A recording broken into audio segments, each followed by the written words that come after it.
বড় বড় 5 স্টার হোটেলগুলোতে মোমবাতি রান্না হয় কেন? মোমবাতি রান্না করে তারা কি এমন কাজ করে যা আমরা জানিও না। বাসায় যদি পুরনো মোমবাতি থাকে তাহলে আপনিও বানাতে পারবেন এই দামি জিনিসটি। এই মোম দিয়ে যে এত উপকারী জিনিস তৈরি করা যায় আমি নিজেও জানতাম না। এক 5 স্টার হোটেল থেকে তাদের এই রেসিপি শুনে আমি নিজেও অবাক। অথচ আমার বাসায় অনেক মোমবাতি পড়ে আছে আর সেগুলো দিয়েই তৈরি করছি আজকের এই রেসিপি। এটা বানাতে না লাগবে বেশি সময়, না আছে কোনো ভেজাল। ঝটপট বানিয়ে নিচ্ছি অসাধারণ এই রেসিপিটি। এর জন্য একটি গরম কড়াইয়ের মধ্যে কিছু মোমবাতি গলিয়ে নিতে হবে। আমরা এখানে বাসায় পড়ে থাকা জন্মদিনের ছোট মোমগুলোকেও ব্যবহার করেছি। সবগুলো মোম গলানো হয়ে গেলে এর থেকে সুতাগুলোকে তুলে নিতে হবে।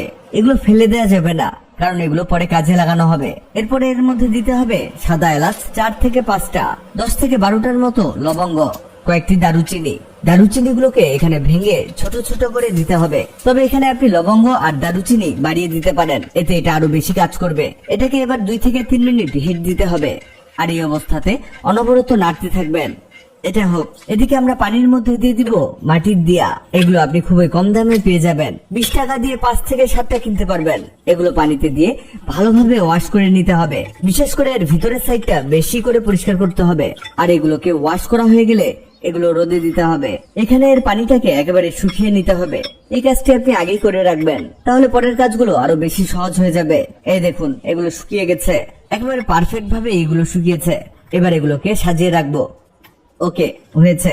এবার এর মধ্যে সেই প্রথমে সুতাগুলোকে বসিয়ে দিতে হবে।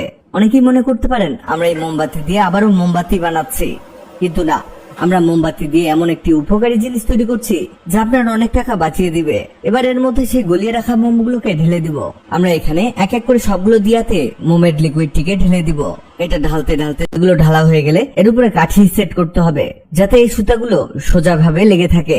এই যে আমাদের সবগুলো সুতা খুব ভালোভাবে সেট করা হয়ে গেছে। এবার 10 থেকে 15 মিনিট পরে এটাকে দেখাই কি হলো।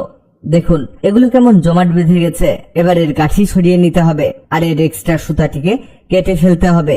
সুতা কাটা হলে এর মধ্যে কিছু গোলাপের পাপড়ি ছড়িয়ে দিব। এবার হয়তো বলবেন এটা তো মোমবাতি তৈরি হলো, এতে উপকারের কি আছে? প্রথমে মোম গলানোর সময় আমরা এতে লবঙ্গ আরো কিছু মশলা অ্যাড করেছি। এগুলো দেওয়াতে এর গুণ বেড়ে গেছে। কি গুণ বেড়েছে বলছি, এগুলো জ্বালালে এই মোম থেকে সুন্দর ঘ্রাণ বের হবে আর এর ঘ্রাণে আপনার রুমের চারদিক থেকে সকল মশামাছি, বিষাক্ত কীটপতঙ্গ দূর হয়ে যাবে। কারণ যেসব মশলা দেওয়া হয়েছে সেগুলো মশামাছি দূর করার জম। বাসায় আর মশার কয়েল জ্বালানোর প্রয়োজনই পড়বে না। সেই সাথে সুঘ্রাণ চারদিকে ছড়িয়ে যাবে। দেখলেন তো কি পরিমাণ উপকারী জিনিস তৈরি করেছি। আপনি 5 স্টার হোটেলগুলোতে গেলে খেয়াল করবেন তারা এমন মোমবাতি চারদিকে ছড়িয়ে রেখেছে। এটাই হলো তার কারণ। ভিডিওটি আপনার কাজে আসবে, তাই দ্রুত খুঁজে পেতে টাইমলাইনে শেয়ার দিয়ে রাখুন। আপনি কোথা থেকে ভিডিওটি দেখছেন কমেন্টে জানান, যাতে